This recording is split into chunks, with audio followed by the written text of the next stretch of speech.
Okay, I'll just show you how to delete a mobile from the Bluetooth audio system in this 2015 Audi Q5.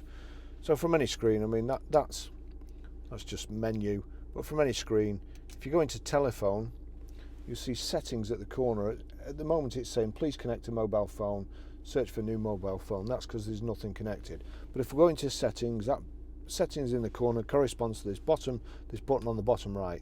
Click on settings, you've got telephone settings and then Bluetooth. Onto Bluetooth. Then we scroll down to bonded Bluetooth devices. You've got Bluetooth discoverability, Bluetooth audio player, find Bluetooth devices and bonded Bluetooth devices. That's the one we want. And we click, we select that. And then here, there's a list of phones that are in here.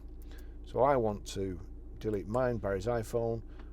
Click on that. And then you've got a choice of either connecting it on hands-free or audio player or delete. If you can't get media, if you can't stream media or music from your phone, come to this screen, check audio player and make sure that you can actually connect it there.